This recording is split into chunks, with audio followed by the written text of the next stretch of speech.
Ora viva, bandidos! Temos aqui um PC que está com uma tosse.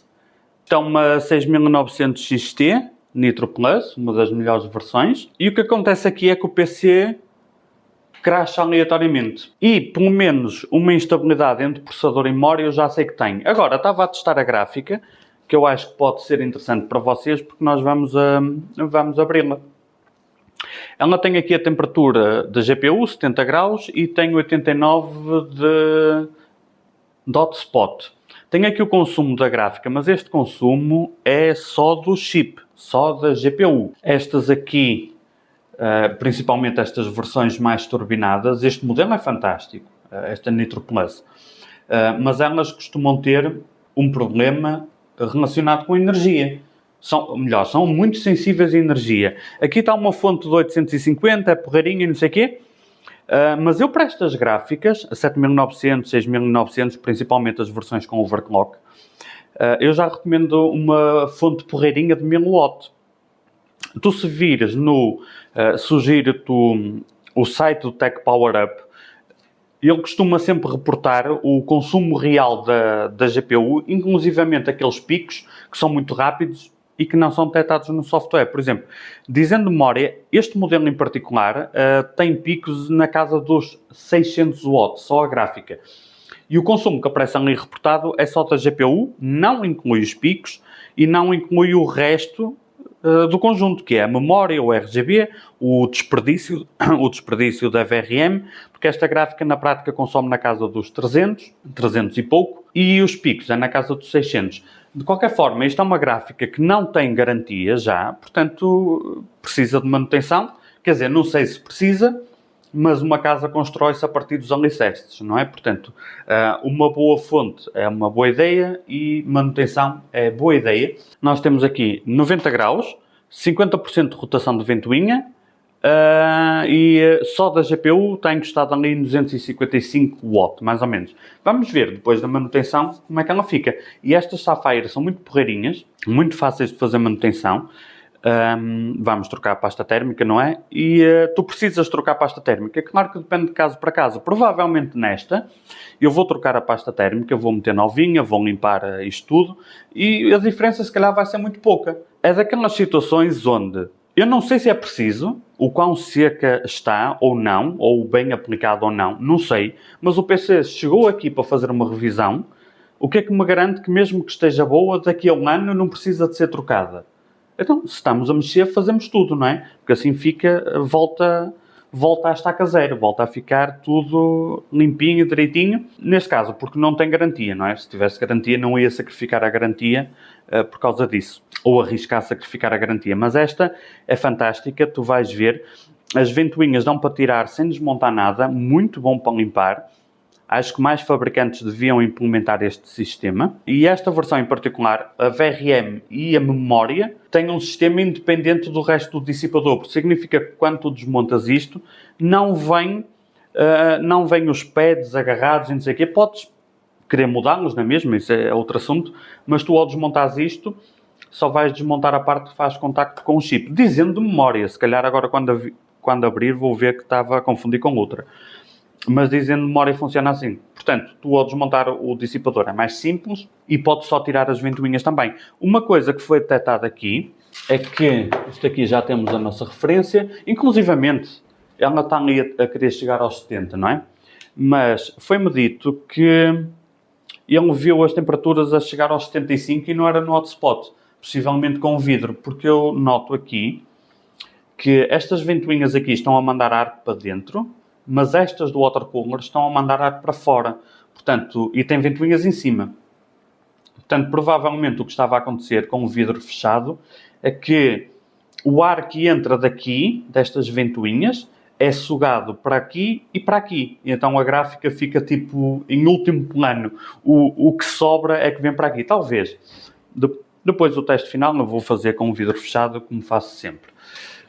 Para o vídeo é que não dá jeito. Agora, o que aconteceu aqui, eu tinha tirado print, foi a print de um teste do OCCT, relativamente curto até, um teste só dura 2 horas, e ao fim de 1h24, foi quando eu parei, ele já tinha detectado 18.541 erros. Isto provavelmente é por causa da memória, está a ser usada a memória 3600 e isto é um Ryzen 9, como podem ver aqui, e em alguns casos, não em todos, o Ryzen não aguenta bem memória 3600. E o teste que alertou para os erros foi um teste de CPU. Normalmente significa o quê? Que o CPU está instável. Não é impossível. Ele está em automático, está em stock, não tem nenhum tipo de overclock, nem undervolt. Eu ainda não mexi nada, só estou a testar como o PC chegou até mim. Mas isto não é a primeira vez que eu vejo. Às vezes o Ryzen simplesmente não gosta de memória 3600. Por causa do controlador de memória. Então, é normal num teste de CPU aparecer erros, mas os erros são provocados porque o controlador de memória não está a lidar muito bem com a memória 3600. A forma mais fácil, quando tu instalas uma 3600 e não está 100% estável e explica os crashes aleatórios, deixares o perfil ativado e reduzir, por exemplo, a 3533 e vai dar 99%, 99,9% para aí, o mesmo desempenho. Vai ser quase imperceptível a diferença. É o truque mais simples. Às vezes a memória precisa de um tiquinho de tensão a mais, às vezes o CPU precisa de um tiquinho de tensão a mais no SOC.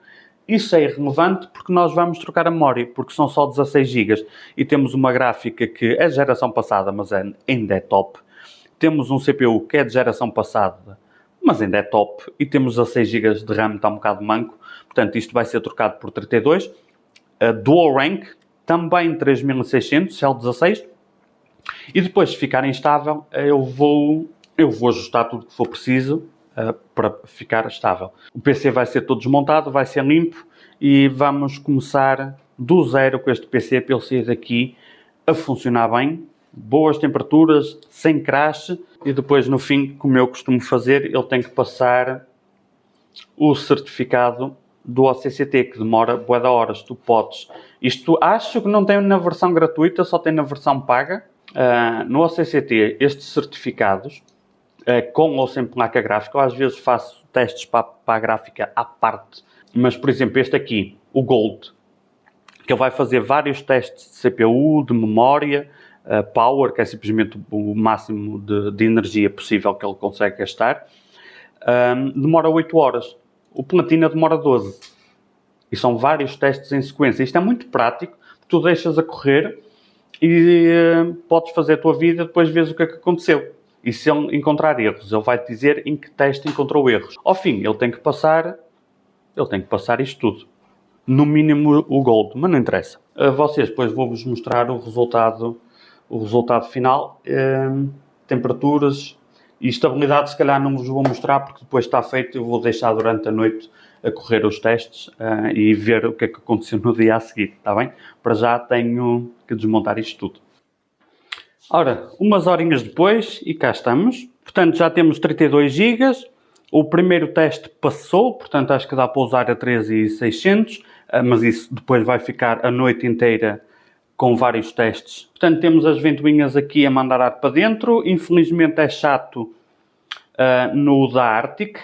Quem já montou sabe, os cabos têm que ficar de lado. E neste caso, nesta posição, para mandar ar para ali, os cabos, os conectores essencialmente têm que ficar deste lado. Fica feio, mas fica funcional. Eu meti uma fitinha aqui para disfarçar, mas temos o que é importante, ar direto a ir para a gráfica.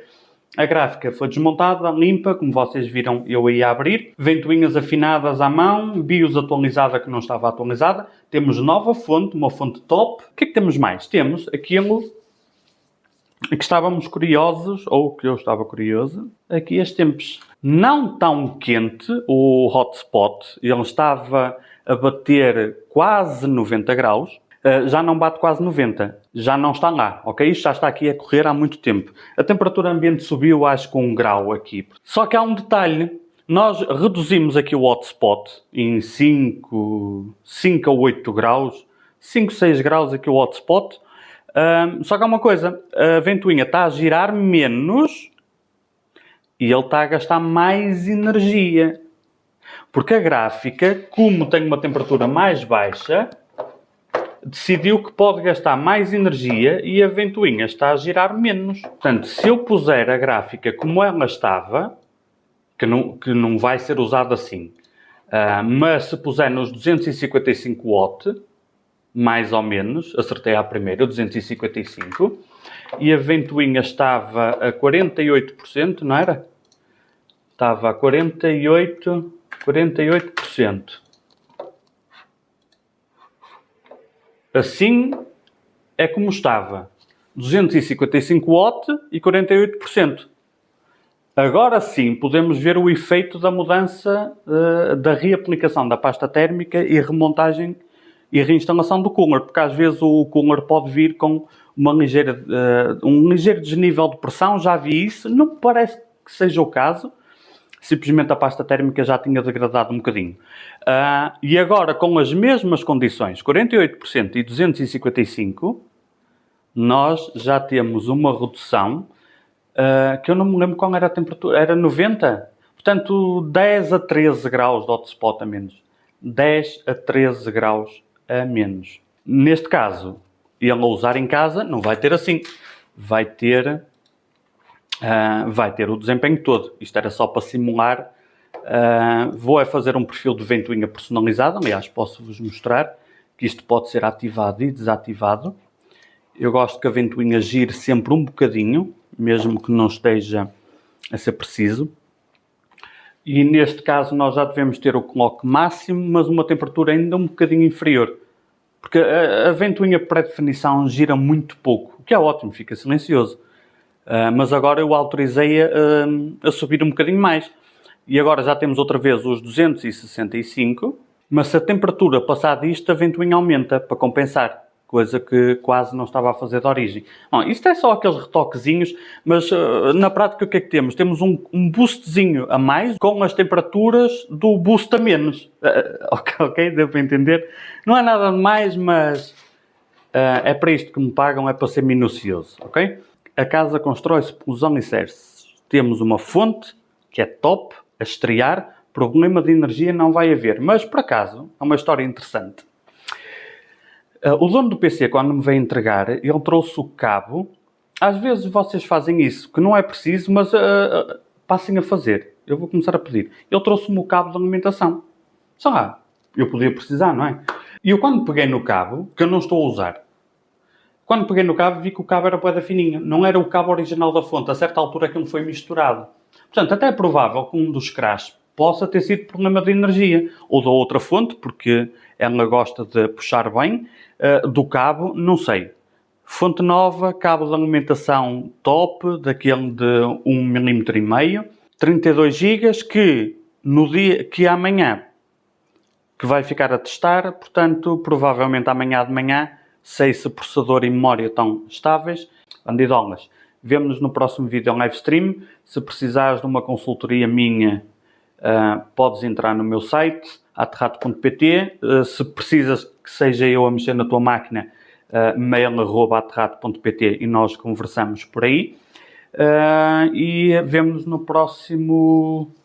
próxima live ou próximo vídeo. Tá bom, bandidolas? Vou pôr a correr os testes e vou descansar um bocadinho. Tchau, tchau.